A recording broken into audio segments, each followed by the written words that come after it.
Welcome to Neon Primer Go-to-Market, where Vega and Axon break down go-to-market strategy for founders who are done guessing. New episode every week. You know, it's wild to think about. We have algorithms today that can literally underwrite a mortgage in, seconds? Right, seconds. And there are apps out there that basically let you buy a whole house with just a thumbprint. Yeah, it's crazy. But despite all of that, 9 out of 10 people still absolutely refuse to buy real estate without a human holding their hand. Oh, absolutely. I mean, the modern consumer, they have infinite data. But the thing is, infinite data just creates infinite anxiety. Oh, that's such a good way to put it. Yeah. When a family is dealing with the largest, probably most leveraged financial transaction of their entire lives, raw information just isn't enough. Right. They need interpretation. Exactly. They need interpretation, they need risk mitigation, and they really need a human pilot in the cockpit who has, navigated that specific turbulence before.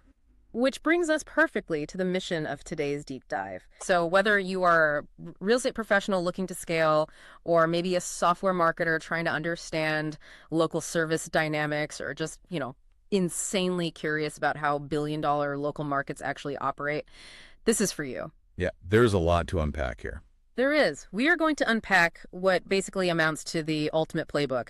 We're going to decode the mechanics behind those just sold signs you see literally everywhere in your neighborhood. Right. The only ways to survive and actually win in 2026 are hyper-specialization, absolute speed, and integrated compliance. So let's jump in. Completely. I mean, for decades, the industry standard was just slapping a massive billboard up featuring an agent's face and some slogan like, number one in town. Right. It was all about top-of-funnel brand awareness, just marketing everywhere. Right. But this playbook argues that broad awareness is actually a trap. It lays out a highly structured, totally data-driven architecture. It moves the operator from asking, how do I get my name out there, to asking, how do I build a predictable, scalable business machine? I love that framing. And the absolute first step in building that machine is aggressively defining exactly who it's built for. Okay, let's unpack this, because this leads us directly to the myth of marketing everywhere. Right. The strategy argues that segment choice actually matters infinitely more than channel choice. You have to know who you're playing for. You really do. And the sources break this down so brilliantly by contrasting the different buyer psychologies. Let's look at the anxious novice versus, say, the pure calculator. The contrast is stark. So first-time buyers. Right. They recently hit a record low of 21% market share. Which is largely due to incredibly tight affordability. Right. So if you're targeting them, your pitch cannot just be, hey, let's go find your dream home. Definitely not. That would backfire. Exactly. It has to be highly pragmatic. It's about education. It's saying, I will help you understand what you can actually afford, where you can buy it, and how the financing works without getting completely blindsided. What's fascinating here is how quickly that value proposition has to shift the second you change demographics. Oh, totally. Like you said, the first-time buyer is terrified of making a mistake. Now contrast that with the investor segment. They represented 17% of purchases in the third quarter of 2025. Which is a huge chunk of the market. It is. Yeah. And an investor, they do not care about the emotional appeal of the crown molding or, the school district, unless it impacts their yield. Right. It's all about the math for them. Pure mathematical breakdown. They demand rent comparables, cash-on-cash return analysis, and clear pathways for 1031 tax-deferred exchanges. And for those outside the industry, a 1031 exchange is basically a legal IRS mechanism, right?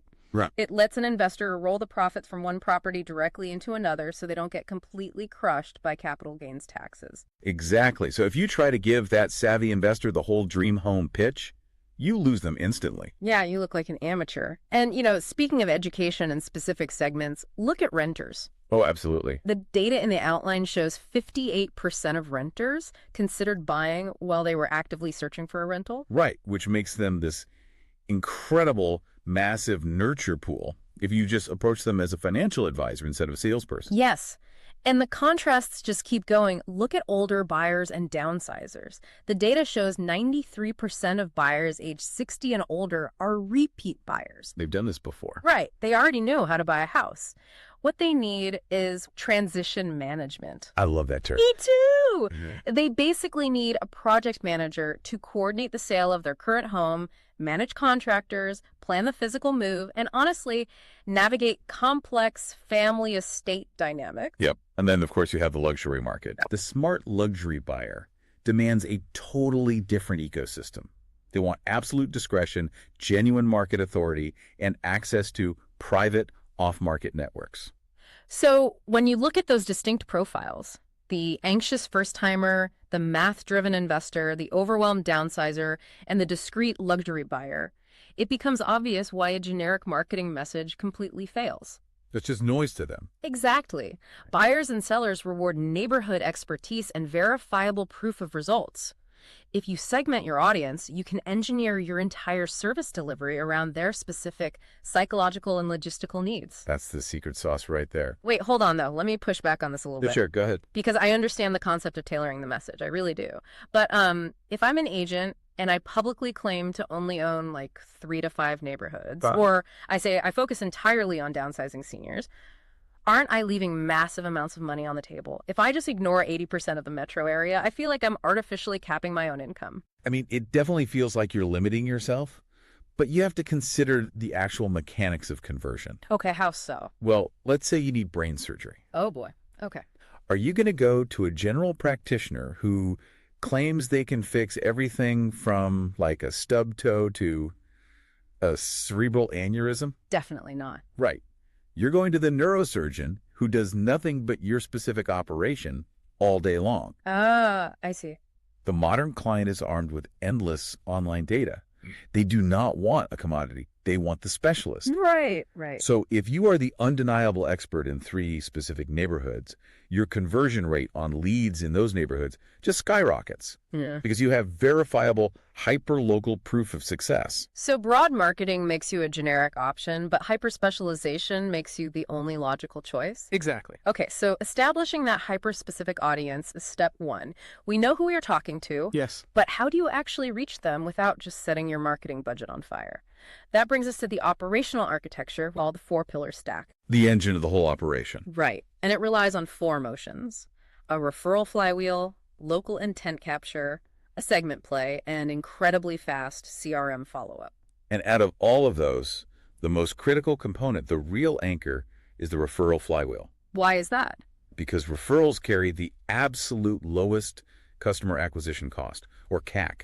Your CAC is essentially 0 because you are monetizing the trust you've already built with past clients and your personal network.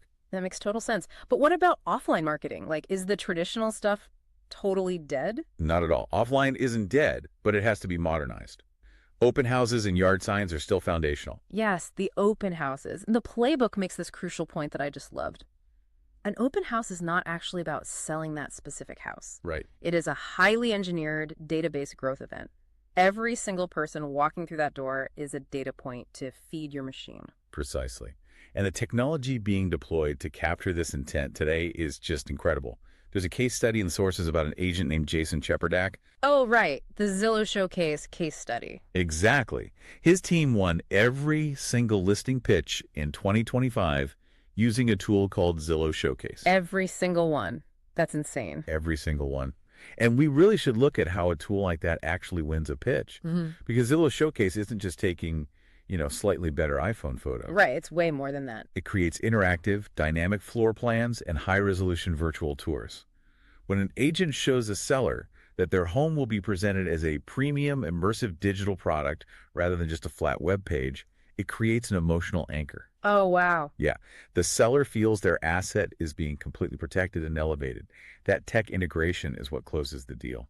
So what does this all mean for the whole architecture? To me, the whole system sounds exactly like an ER triage unit. That's a great analogy. Right. Like when someone walks into an emergency room, the staff doesn't just take their name and say, "Have a seat, we'll call you eventually." Yeah, that would be a disaster. Right. It's capture, enrich, route, respond, qualify, and schedule. You are instantly moving that person to the very next necessary step based on their specific condition. And if we connect this to the bigger picture, you simply cannot run a high-functioning ER triage system on like a static spreadsheet. Oh, definitely not. The baseline expectation for speed in this document is severe. You need an immediate automated acknowledgement to any inbound inquiry in under 1 minute. Under 1 minute. Yes, followed by actual human outreach within minutes. And to do that, the tech stack has to do the heavy lifting. The strategy notes that lean operators can get away with free or low-cost tools like HubSpot. Right, for basic contact and deal management. Yeah, and you can build decent email templates. But for growth teams handling high volume, HubSpot just isn't enough. Right, the sources point really heavily to real estate-specific CRMs, like Follow Up Boss. Correct. Follow Up Boss has over 250 native integrations. Oh. And the reason that matters is data routing. When a lead comes in from a specific Facebook ad about downsizing, the CRM instantly recognizes the source. And routes it accordingly. Exactly. Yeah. It assigns it to the specific agent who specializes in downsizing, and it triggers an automated text message tailored to that exact demographic, all within 30 seconds. That is wild. And furthermore, it tracks the source level return on investment. So it tells the team leader exactly which specific marketing channel produced the closed deal, 9 months later. Which is huge for budgeting.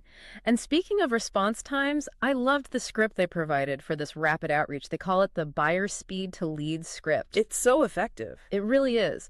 Because instead of an agent calling and just saying, hey, do you want me to unlock the door to this house you just clicked on? The script totally pivots the conversation. It does. It offers to map the buyer's budget, analyze the local taxes, and show them comparable neighborhoods they might have entirely missed. It immediately establishes authority. You're an advisor, not just a door opener. Okay, so we have the hyper-targeted audience, and we have this lightning-fast, tech-enabled triage system to capture them. But here's where it gets really interesting. Let's hear it. Fast systems and hyper-targeted digital ads cost real money. Yes, they do. So to ensure this beautiful machine is actually profitable, we have to look under the hood at the unit economics. This is where so many operators fail. The biggest trap in any sales business is worshiping top-line spend or top-line revenue. It's just a vanity metric, isn't it? Pure vanity. I mean, you can spend $50,000 a month on billboards and generate massive revenue, but if it costs you $49,000 to fulfill those deals, your business is failing. Right, you're just spinning your wheels. Exactly. This strategy demands a ruthless focus on the break-even cost per lead, or CPL. Let me walk through the formula they provide for this, because this is the math that literally makes or breaks the business. Go for it. Okay, so your break-even CPL equals your net contribution per closed deal multiplied by your lead-to-close conversion rate. So let's say after paying your brokerage and, your various expenses, your net contribution on a closed house is $6,000. Okay. And your lead-to-close conversion rate is 1%. That basically means you need 100 leads to get one single closing. Yep, throwing 99 back. Exactly. So you multiply that 6,000 by 1%, which gives you a break-even CPL of $60. Right. So if you spend $61 to acquire a lead on Facebook, you are actively losing money on every single transaction. But look at the incredible leverage in that formula. What do you mean? Well, if you optimize your follow-up systems, like we just talked about, and your conversion rate creeps up from 1% to 2%, Okay. your break-even CPL suddenly doubles to $120. Oh, wow. Yeah. You can now afford to spend twice as much as your competitors to acquire a lead, effectively buying them out of the entire market while maintaining the exact same profit margin. Wait, stop right there. 1% or 2% conversion. I have to ask about this because it just sounds insane.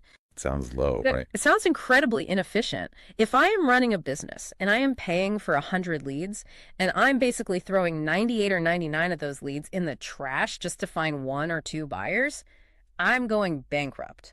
How is that a viable strategy for anyone to survive? It is a brutal reality. Yeah. And frankly, if cold internet leads are your only source of business, you will absolutely go bankrupt. The burn rate is just too high. So how do they do it? This is exactly why the referral flywheel we discussed earlier is the mandatory anchor. Let's look at the psychology again. A cold Facebook lead has literally zero trust in you. They just like a picture of a nice kitchen. Right. So they convert at 1%. But a referral from a past client, they already have transferred trust. Referrals typically convert anywhere between 5% and 15%. That's a massive difference. Huge. And high-intent branded search, meaning someone specifically Googling your exact name because they saw your yard signs around town, that also converts at a massive rate. Ah, I see. So the highly profitable warm leads actually subsidize the expensive, really inefficient cold leads. Exactly. It's a complete ecosystem.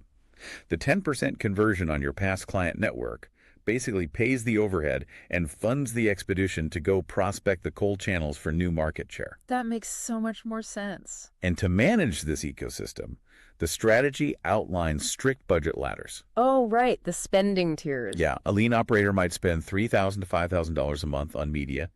Standard growth teams spend $7,000 to $15,000. And premium teams, they're dropping $10,000 to $25,000 every single month just on marketing. Wow. So if you, the listener, are running a business with that kind of ad spend, you really need to think about your own dashboards. The document insists you cannot just look at a blended, how are we doing generally metric. Well, that's dangerous.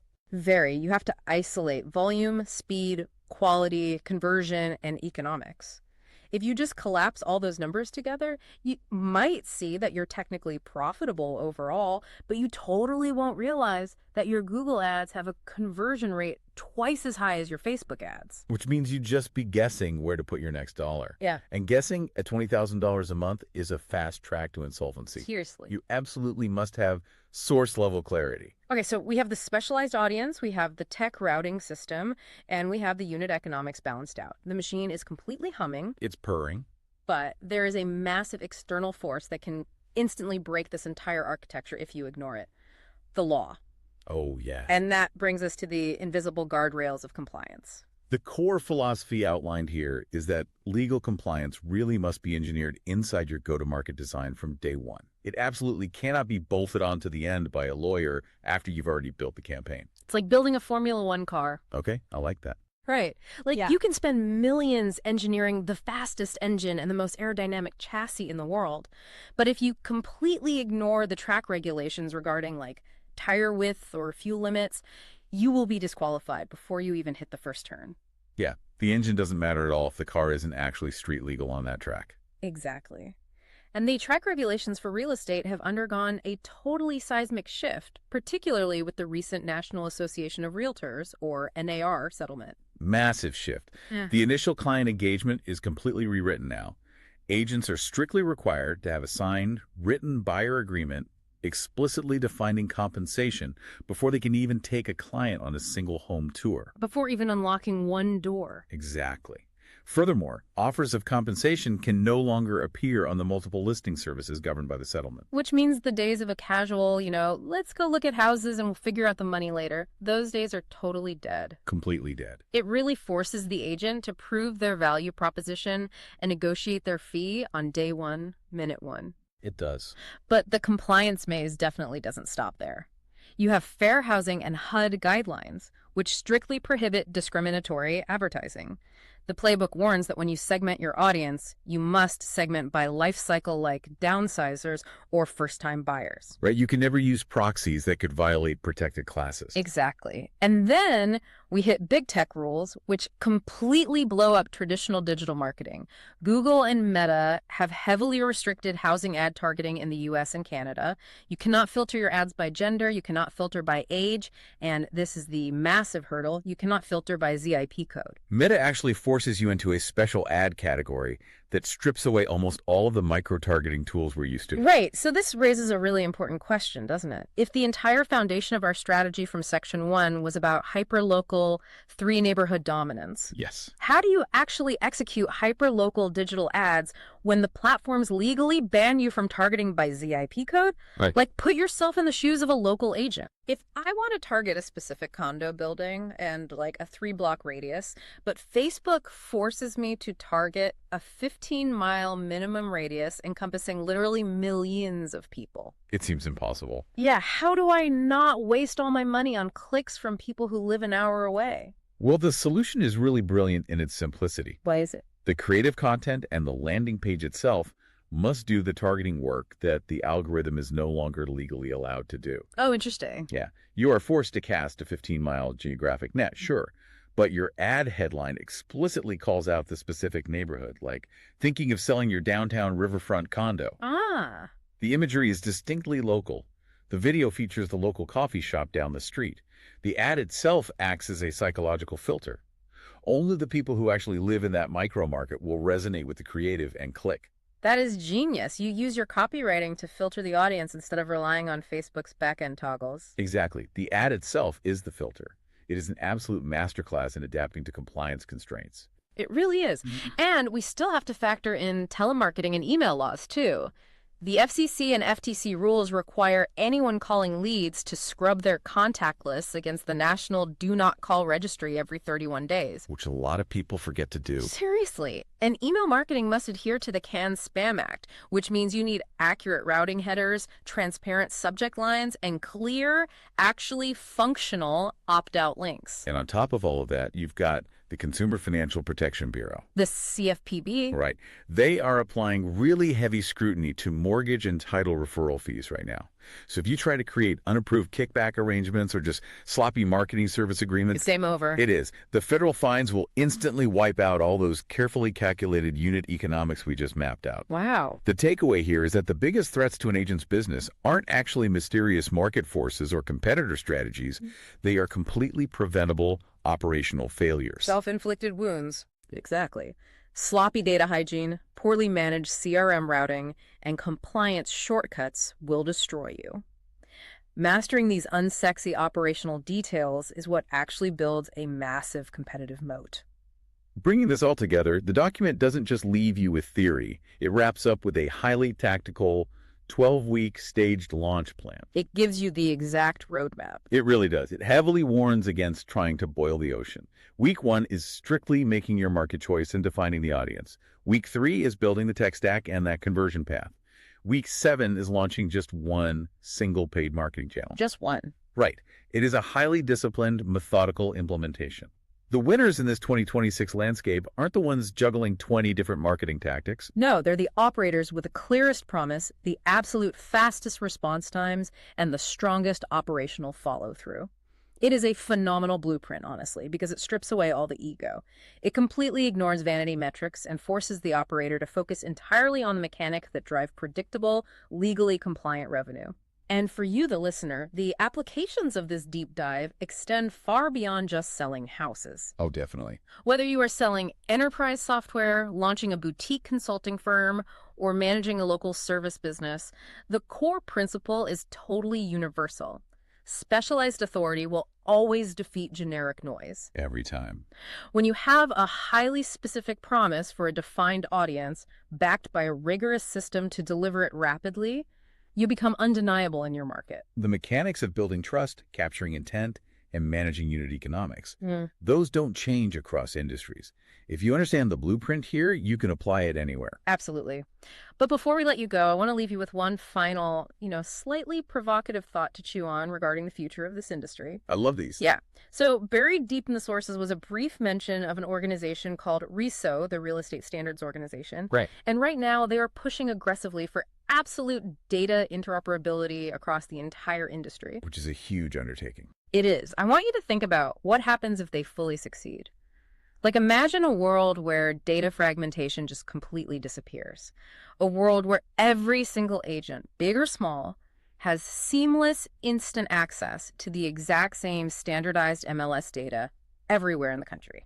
I mean, if the data is universally public and standardized, it completely levels the playing field regarding information access. Exactly. Because for decades, the real estate agent's secret weapon was the MLS. They held the keys. Right. They held the keys to the data you couldn't see.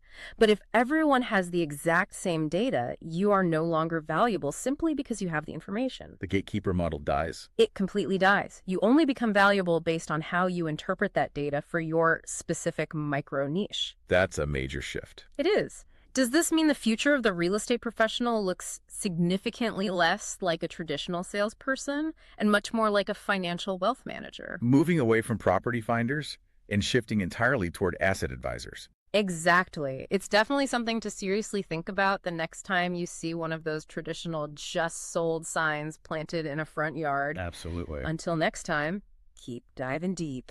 If you got value from this, share it with someone building something real. And if you want to stay sharp on go-to-market, follow Neon Primer GTM. We'll be back with more.